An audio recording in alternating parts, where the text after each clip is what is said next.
berikutnya bersama akunnya HDII. Ya.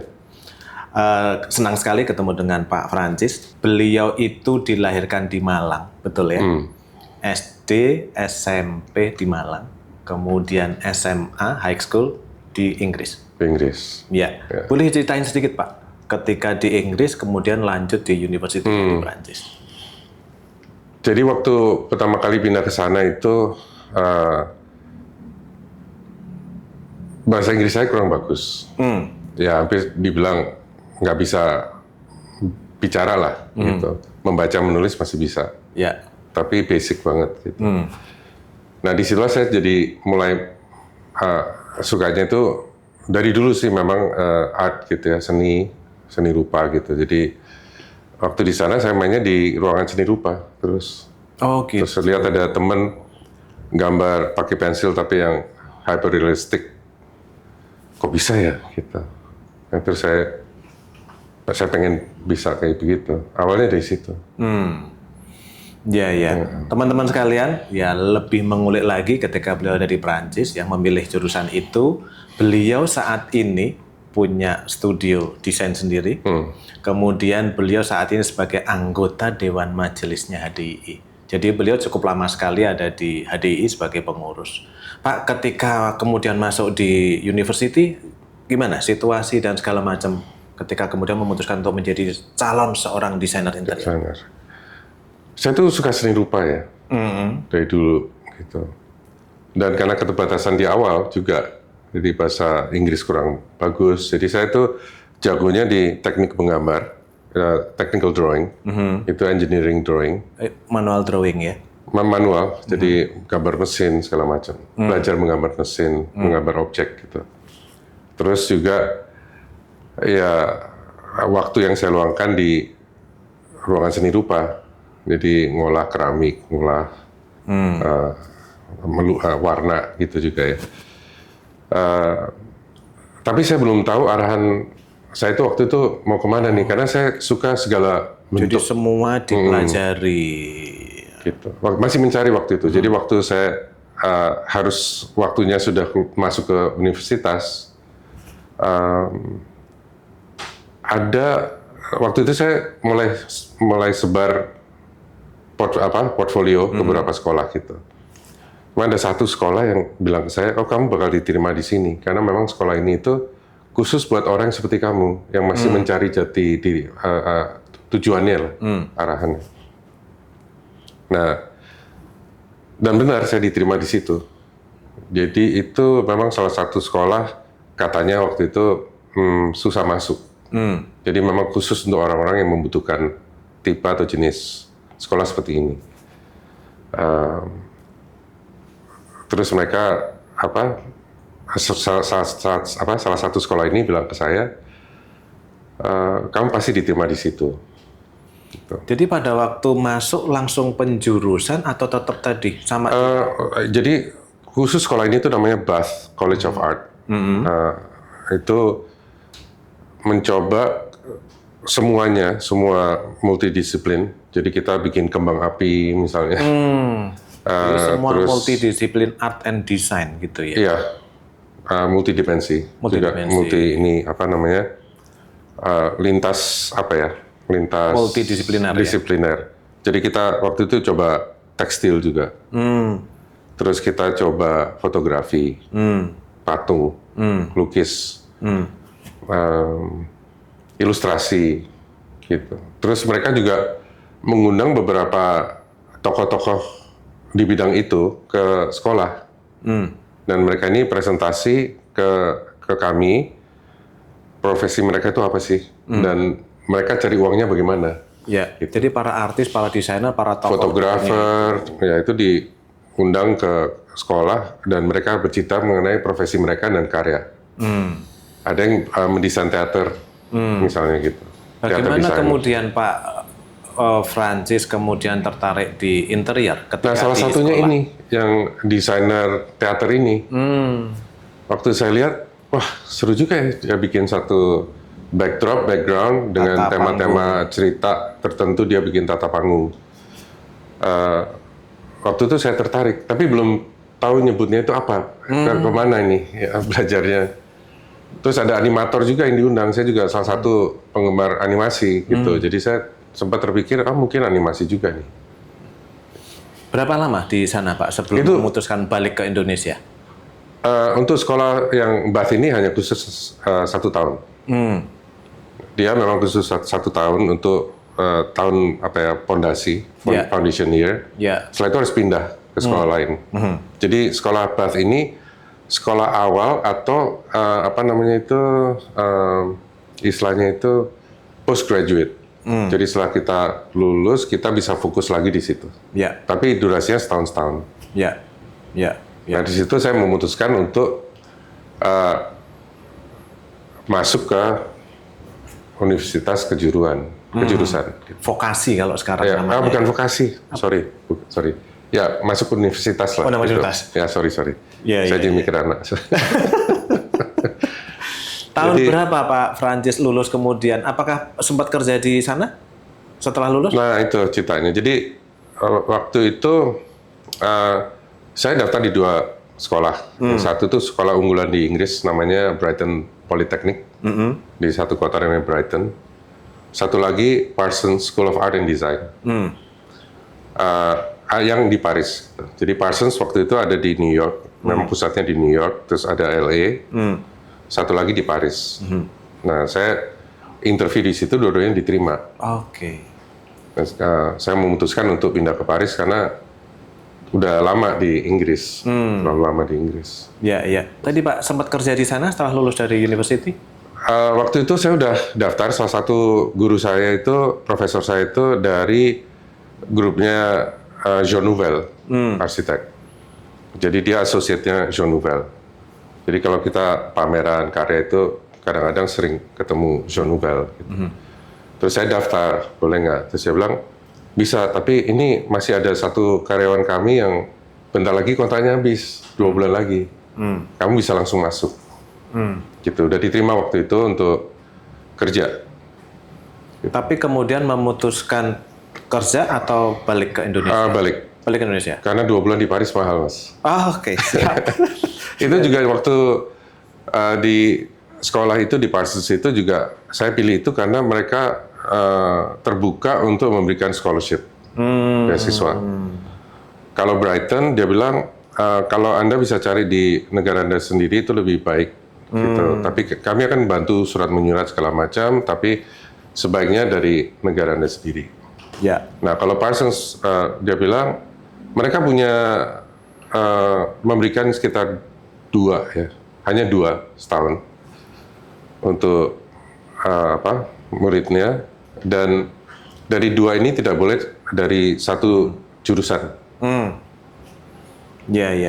Ketika masuk Indonesia, masuk ke konsultan interior berapa lama sebelum Pak Francis mendirikan konsultan sendiri? Setelah pulang itu, saya sebenarnya mendaftar ke Atrium 6. Karena gini, jadi sistem pendidikan di Parsons itu waktu itu ada mereka ini kan social experimental school. Jadi mereka waktu itu kita sudah membahas soal arsitektur interior. Mereka bertanya kenapa, apa bedanya waktu itu. Jadi dosen kami itu semuanya arsitek, kecuali satu interior designer. Jadi kami lebih banyak waktu itu belajar dari sisi arsitekturnya, space planningnya, site planning gitu, urban planning. Terus untuk yang lain-lain ya interior design ada satu dosen, yang satu lagi itu struktur engineering. Jadi malah sejak awal komplit ya dapat ilmunya dari sana ya. Dan itu teman-teman tanya semua juga ke dosen-dosen di sana, kenapa kok kita belajarnya arsitektur? Terus mereka juga tanya balik ke kami, bedanya apa? Dan nggak ada yang bisa jawab waktu itu. Ya, menarik sekali ya. Pak, ketika kemudian masuk di salah satu konsultan terbesar tadi yang disampaikan oleh Pak Francis gitu ya, kemudian menemukan sebuah, menurut saya keunikan proyek-proyek yang Pak Francis kerjakan ya. Seperti halnya teman-teman saat ini adalah di lokasi yang Pak Francis desain dalam tahun kemarin, tahun ini Pak ini. Tahun kemarin ya, ini adalah Japanese restaurant. Desainnya. Desain. Bagaimana kemudian Pak Francis memilih atau expert di sana atau apa yang dikerjakan sekarang Pak Francis?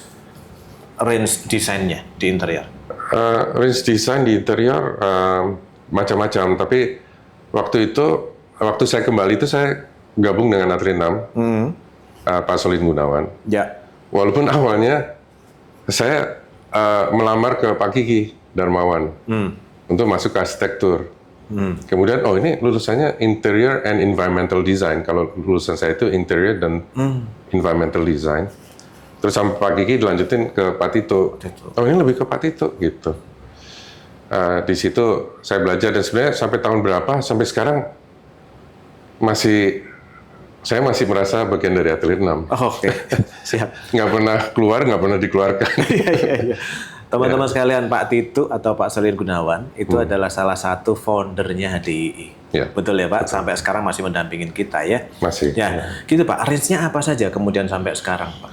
Jadi waktu saya ikut Pak Tito itu kerjaan saya serabutan. Jadi ada pegang hotel juga, kantor juga, gitu. Kemudian lebih banyak ke F&B, hospitality. Dari situ sambung menyambung aja. Akhirnya sampai sekarang seperti ini ya. Nah, kembali ke belakang sebentar ya. Bagaimana kemudian Pak Francis memilih interior yang kemudian menjadi profesi? Oke. Menjadi profesi, itu sebenarnya langsung ya, otomatis mungkin terjadi dengan sendirinya gitu, terbentuk sendiri. Dengan networking, dengan pergaulan, Soalnya udah menjadi satu, mungkin ya, ada semacam satu pekerjaan yang kemudian menjadi sebuah rutinitas gitu ya, kebiasaan lah. Ya. Kebiasaan untuk menghandle ini, menghandle itu. Ya. Menurut Bapak, kalau interior itu untuk anak-anak muda sekarang gitu ya, kenapa kemudian kita mau ke situ, kemudian Pak Francis kita tahu bahwa aktif sekali di organisasi profesi HDI, yang sekarang masih menjadi anggota Dewan Majelis, bahkan ketika itu sempat jadi ketua umum, sebelumnya sempat jadi pengurus bidang luar negeri. Apa yang kemudian mendorong Pak Francis masuk dalam organisasi profesi? Jadi waktu itu saya diminta untuk membantu kongres pengurusan Pak Wayan. Iya, Pak Wayan Darsana almarhum. Iya, almarhum. Kemudian di situ ya saya membantu Mbak Ida sebenarnya, karena ketua berikutnya kan Mbak Ida. Nah setelah kongres selesai, Mbak Ida panggil saya, Francis, tolong bantu saya ya, gitu. Nanti silakan dipilih bidangnya apa dulu. Silakan Francis milih. Gitu. Terus disarankan yang Mbak Ida yang menyarankan bidang luar negeri kayaknya cocok, dia bilang. Terus saya bilang oke, boleh Mbak, gitu. Dari situ. Dari awal ke sana ya. Menurut Pak Francis untuk anak-anak muda ya yang berprofesi, apakah ada yang perlu kita lakukan terhadap organisasi profesi atau mereka harus bagaimana terhadap organisasi profesi kita? Dari pengalaman saya sendiri, pada saat saya mulai masuk itu barulah saya melihat benefitnya. Yap, ini dia. Ya ini, gitu. Jadi kita sering bertemu dengan teman-teman seprofesi, bisa saling sharing, bahas soal masalah di kerjaan itu rata-rata sama semua, masalahnya sama kan, itu aja gitu. Tapi dengan teman-teman yang dengan profesi yang sama, dengan masalah-masalah yang sama, itu kita bisa lebih saling mengenal lah mengenai profesi ini, terus apa yang sebenarnya harus dilakukan.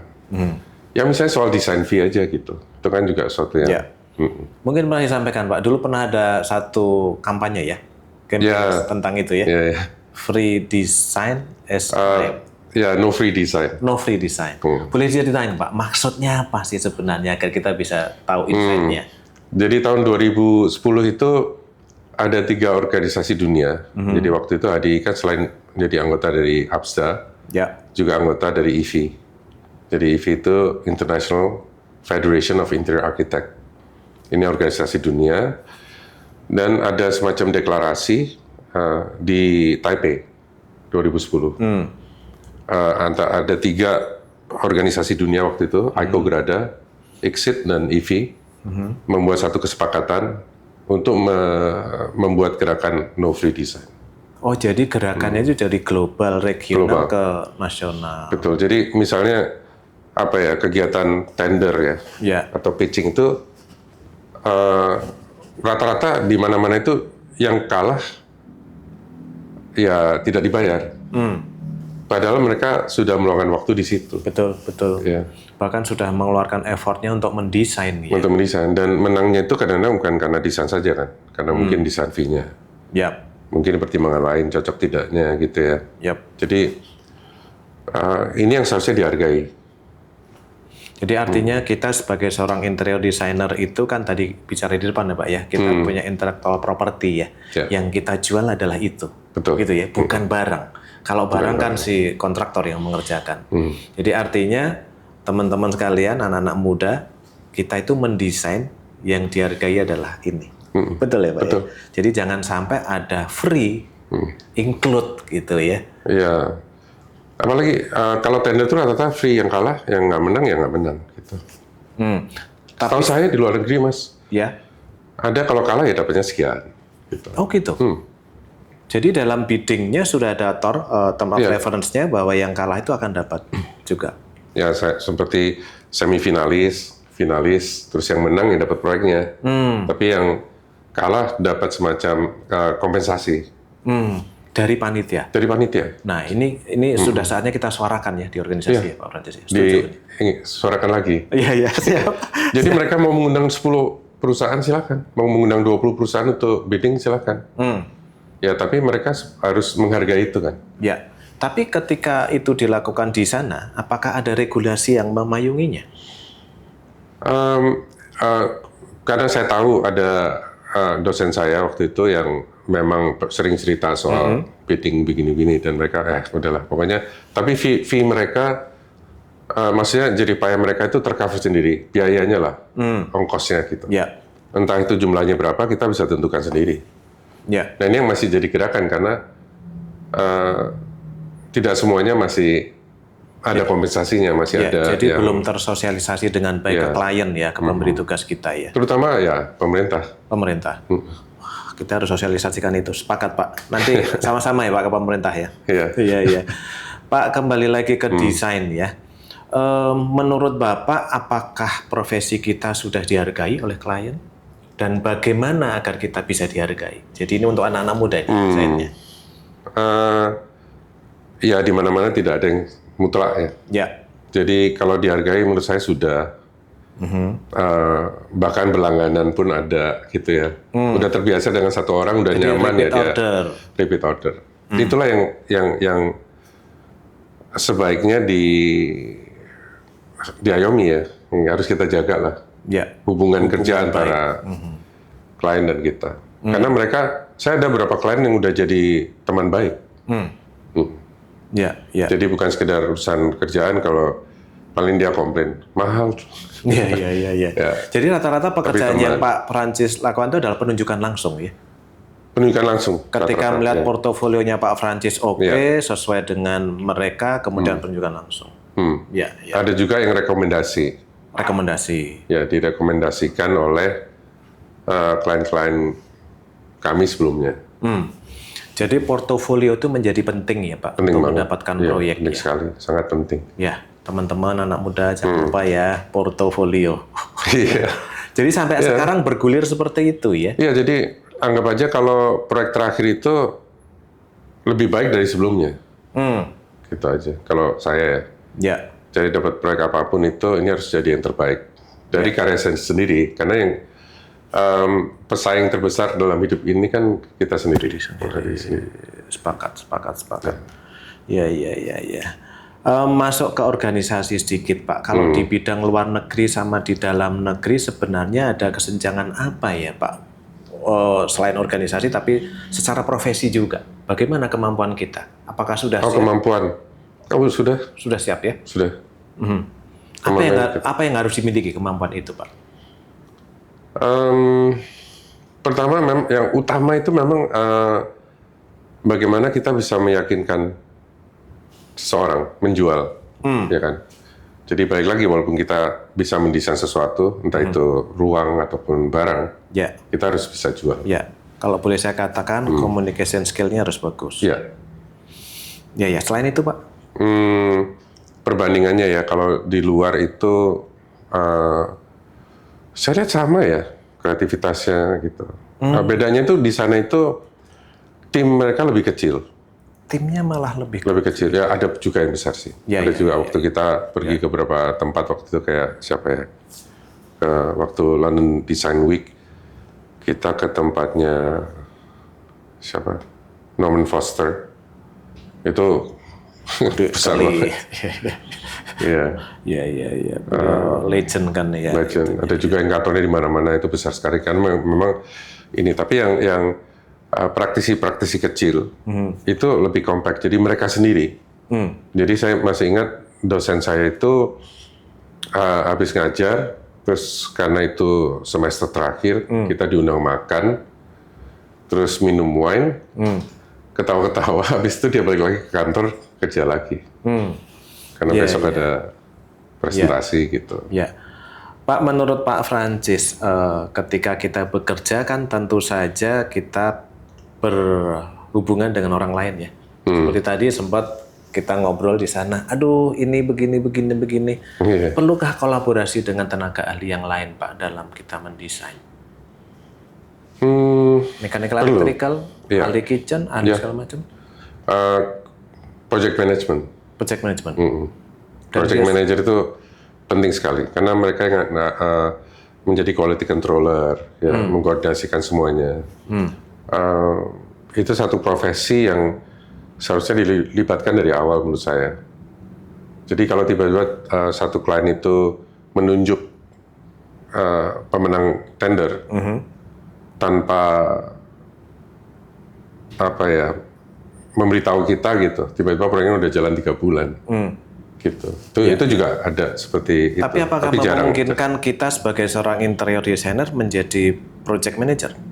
Masuk dalam project management itu? Bisa, jadi fokus di situ ya, fokus untuk memanage, mengkoordinasikan semuanya ya. Itu kan lebih baik, jauh lebih baik. Ya. Tingkat kesulitan terbesar dengan siapa, Pak, ketika melakukan koordinasi project ya? Dengan orang yang sulit atau tidak mau bergerak. Tapi rata-rata seharusnya tidak masalah sih, tidak ada masalah. Ada proyek yang jalannya lancar, ada juga yang tidak lancar. Terutama yang kita yang kita harus tangani itu, masalah utama itu waktu. Time management. Jadi ada satu proyek kami waktu itu harus selesai dalam waktu 3 bulan, termasuk tender dan selesai dari tanah kosong. Konstruksinya? Enggak ya? Termasuk konstruksinya. Wow. Desain dan konstruksi. Desain sudah dimulai, Mas. Desain sudah ada, sudah di-approve. Saya mau ini selesai 3 bulan. Terus kita masuk ke dokumentasi itu seperlunya saja tanpa potongan. Lingkupnya waktu arsitektur dan interior. Struktur orang lain, MEP orang lain juga. Terus kemudian dikebut seminggu, 2 minggu selesai tender, proses penunjukan kontraktor. Itu kita monitor seminggu sekali, 2 kali. Dan 2,5 bulan selesai. Wah, keren ya. Jadi seorang desainer itu sebenarnya mulai menyiapkan administrasi untuk si kliennya, sampai proses desain, sampai pengawasan menjadi selesai. Betul, dan itu kuncinya satu, berita acara. Berita acara yang setiap rapat berikutnya dibacakan ulang, mana yang selesai, dikeluarkan, yang belum selesai kenapa, terus ditambah lagi yang baru. Ya. Itu kan, ya, seperti biasa. Jadi kita terlibat dalam proses pengawasan periodik ya? Iya, periodik. Tapi kasus khusus mungkin ya seminggu bisa 2 kali. Ya, biasanya umumnya seminggu sekali ya, karena kita kan ada proyek lain. Ya. Pak, lebih spesifik ke Japanese restoran. Japanese restoran itu ada tingkat kesulitan apa, keunikan apa, dan apa yang menjadi menarik sepertinya Pak Francis banyak tuh portofolio. Sulitnya di itu situ. karena begitu banyaknya restoran Jepang, sudah banyak sekali. Jadi kalau kita melihat bisnis itu desain itu kan tidak hanya memberikan satu nuansa ya, bentuk dan warna, tapi bagaimana tempat ini bisa bersaing dengan kompetitor yang lain gitu kan. Atau kalau misalnya kalau kita fokus ke restoran aja gitu, itu masalahnya di situ. Bagaimana dia bisa bertahan melawan kompetitor yang ada. Jadi masuk ke dalam analisa keuangannya kah, proyeksi bisnisnya kah? Kita coba semuanya dulu, Mas. Misalnya kalau restoran kompetitor mereka ini kurang lebih siapa? Restoran mana itu kita datengin, kita makan di situ. Ya. Hebatnya apa? Masalah SWOT-nya kita analisa. Ya, artinya ketika mendesain kita harus riset ya. Ya, terus yang membuat tempat ini unik daripada yang lain tuh kenapa? Gitu. Ya. Jadi kita sebagai seorang desainer juga punya tanggung jawab untuk itu ya, agar secara bisnis bisa sustain gitu ya. Bisnis mereka bisa sustain. Jadi kalau mereka sukses gitu ya, kita juga turut senang ya. Ya. Jadi kepuasan kita tidak hanya rupiah, tetapi klien bisa bisnisnya sustain. Masih dalam kutip happening gitu ya. Ya. Sudah di mana saja Pak? Kalau di Indonesia sama di luar sudah di mana saja yang Bapak desain? Yang di luar itu ada satu restoran putar ya, rotating restoran di Abu Dhabi. Oh, oke. Itu Japanese restoran juga atau bukan. Apa mereka? Mereka waktu itu European dan Pan Asian gitu. Terus ya itu salah satu proyek terbesar di luar negeri sih, karena dia juga khusus ya rotating di marinanya itu. Ya. Dan itu menjadi satu tantangan karena proyeknya di luar negeri. Terus mereka di sana juga punya peraturan-peraturan sendiri. Jadi kita harus punya partner lokal di sana. Gitu. Ya. Jadi ketika mendesain juga harus belajar tentang regulasi negara tersebut ya. Ya, bisa nggaknya. Terus misalnya soal halal. Jadi antara dapur makanan keluar dan makanan kotor masuk itu harus terpisah. Jadi nggak ada kontaminasi di situ. Tapi yang menarik buat saya itu yang itu proyek di Jepang. Kami waktu itu saya diminta untuk memberikan masukan. Ada satu desa nelayan kecil dekat Osaka, namanya Sugari. Itu untuk direspons gitu, karena penduduknya udah mulai turun, declining, dan mereka rata-rata tua di situ. Populasinya tua. Dan umurnya senior. panjang mereka. Umur panjang, mereka nelayan. Apa yang bisa dilakukan untuk memperbaiki itu sehingga anaknya mungkin bisa kembali ke desanya, melanjutkan itu, karena nggak ada peremajaan. Ya. Wah, menarik ya. Itu yang menarik tuh. Sayangnya ada COVID. Oh gitu. Itu didanai oleh pemerintah Jepang. Jadi kayak semacam revitalisasi sebuah desa. Revitalisasi desa. Wah, menarik. Jadi mereka tua di situ. Terus mau ke rumah sakit jauh, harus naik bus, tukar 2 kali. Tukar bus 2 kali. Itu kalau musim dingin mereka harus tunggu bus selanjutnya gitu. Kalau mau lewat kapal, naik kapal mereka itu lebih dekat. Ya. Jadi tapi kalau sakit gimana gitu loh. Ya. Menarik gitu. Ya. Pak, kalau dalam mendesain tadi kan sempat ya kita awal ngobrol konsep tema itu menjadi penting. Ya. Dalam desain ya. Bagaimana anak-anak muda ini bisa mencari sebuah tema konsep yang pas terhadap proyek yang kita dapat? Kalau syukur-syukur kalau dapat restoran Indonesia ya. Sebenarnya banyak yang bisa kita gali dari sisi bentuk, warna, dan nuansa gitu. Dan Indonesia itu kaya sekali dengan ini. Namun pengembangannya belum sampai ke situ. Belum ada modern peremajaan di situ. Belum ada pembaruan lah di situ. Harapannya sih buat ini teman-teman desainer muda untuk terus mengeksplorasi budaya kita ini. Budaya Nusantara ini. Kaya sekali tapi belum naik ke permukaan untuk yang baru ya. Pendekatan ukiran seperti apa yang keren gitu. Pendekatan kita kan negara penuh dengan warna ya. Beda dengan negara di misalnya Skandinavia atau di Jepang yang lebih monokrom, minimal. Kalau kita kan perlu warna penuh dengan bentuk ya, ukiran dan sebagainya. Dan ini misalnya ukiran aja ini udah mulai menghilang. Betul. Jadi alangkah kayanya Nusantara ini dengan keragaman budaya, dengan keragaman motif dekoratif, sebaiknya kita angkat ya sebagai seorang desainer, tanggung jawab kita ya. Ya mungkin rumah tinggal gitu ya, misalnya kalau kita di Indonesia ini kan selalu kalah dari sisi industri dengan negara lain.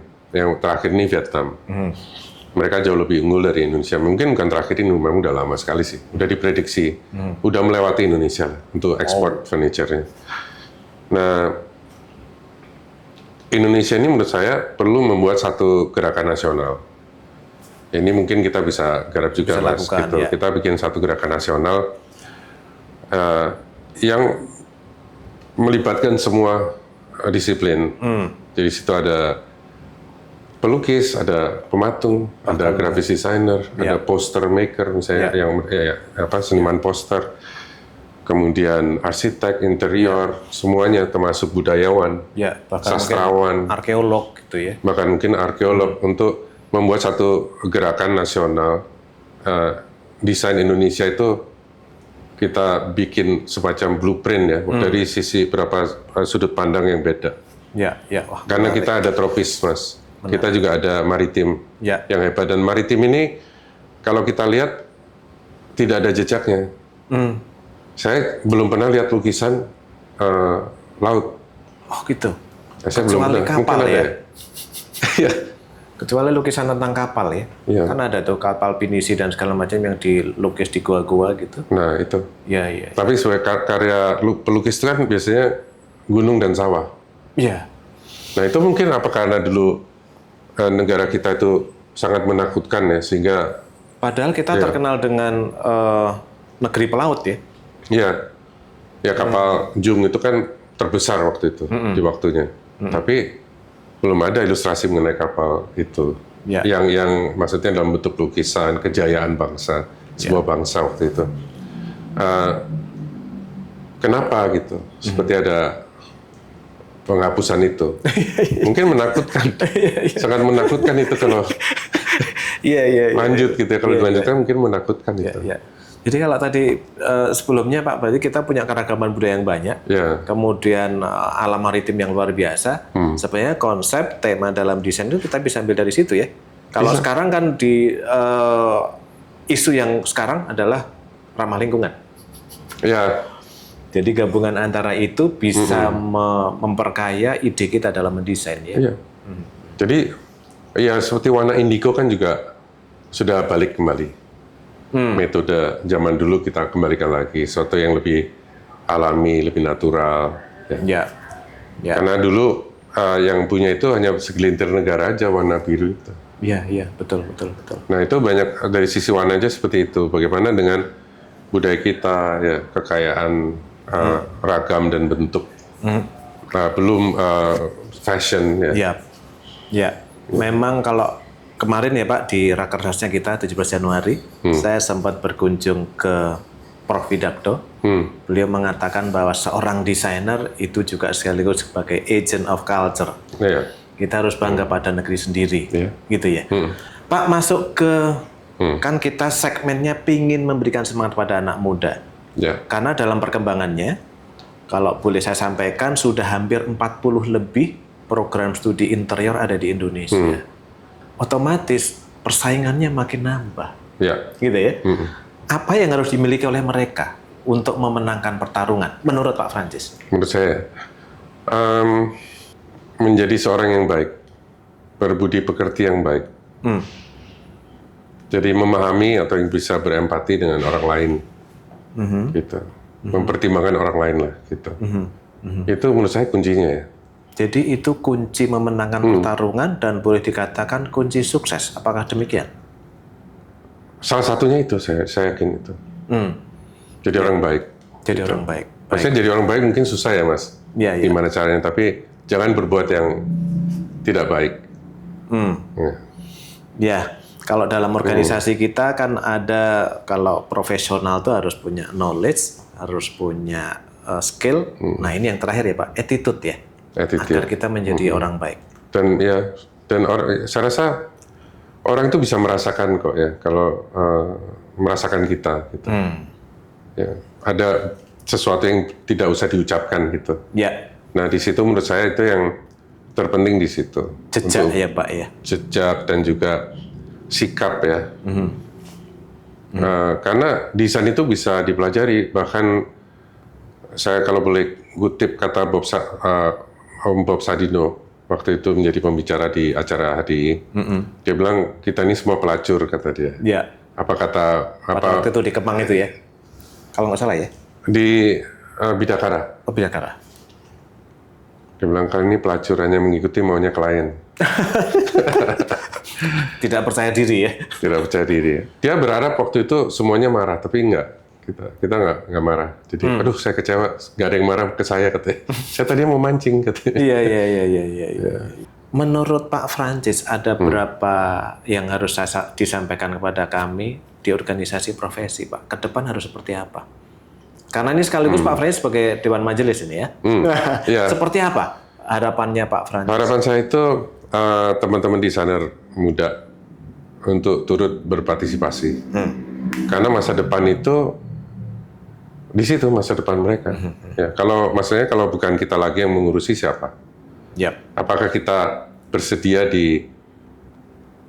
tentukan nasib profesi ini oleh orang lain yang tidak seprofesi? Karena yang tahu diri kita ya. Yang tahu diri karena kita. itu kita yang harus berjuang untuk itu. Ya kita harus melindungi, sama-sama melindungi, gitu. Dan harus ada mungkin Hadi itu seperti dianggapnya ya mungkin ya seperti kayak kita mau ke kantor lurah gitu loh. Terlalu birokrat pada tidak terlalu birokrat ya. gitu. Padahal ini kan juga kita tidak hanya berbicara soal organisasinya, tapi keprofesian juga ada, edukasi juga ada di situ. Dan macam-macam kan sebenarnya. Ya. Sharing. Banyak yang kita perjuangkan. Kita bisa saling belajar. Yang perjuangan kita juga sama. Ya. Jadi sebenarnya kalau kita aktif dalam organisasi itu manfaat yang diambil ya kita ya sendiri yang akan mengambilnya ya Pak. Tanpa harus diomongin apa manfaat masuk gitu kira-kira gitu betul. Ya. Dan ini kalau tidak nanti kita hanya bisa jadi penonton di negara sendiri. Nah, sepakat. Kalau misalnya banyak masuk tenaga asing dari luar. Ya. Di profesi ini, terus tidak ada yang melindungi siapa lagi? Kita akhirnya jadi penonton nantinya. Ya. Jadi yang harapan saya itu teman-teman desainer muda ini udah mulai masuk untuk aktif di situ. Kedepannya mereka lah yang akan meneruskan dan lebih hebat lagi dari kita. Baik Pak Francis, terima kasih banyak. Sepertinya saat ini kita cukup untuk bincang-bincang. Luar biasa, daging semua Pak. Daging semua ya. Jadi ada berbagai yang bisa diambil hari ini. Terima kasih, sukses untuk Pak Francis. Sehat selalu. Sama-sama. Selalu menginspirasi. Saya selalu belajar sama Pak Francis. Selalu saya dijiwit Pak. Agar bisa menjadi lebih baik. Menjadi orang baik itu susah. Tapi orang baik adalah orang yang mau mendengar nasihat orang lain. Yang tidak berbuat tidak baik. Iya. Makasih. Pak, closing statement Pak untuk semua. Silahkan ke sana Pak. Untuk semua ya? Iya. Apa ya? Khususnya profesional ya? Profesional. Profesional muda, kita semua dan segala macam. Untuk bangsa ini, untuk negara ini, untuk dunia ini. Sulit itu. Sulit. Tetap semangat dan tetap bertahan. Bertahan. Ya. Baik teman-teman, terima kasih banyak. kita akan tayangkan dalam waktu dekat dan kita akan ketemu dengan tokoh-tokoh yang lain. Hari ini luar biasa sekali Pak Francis Surya Saputra. Terima kasih banyak Pak Francis. Terima kasih Mas.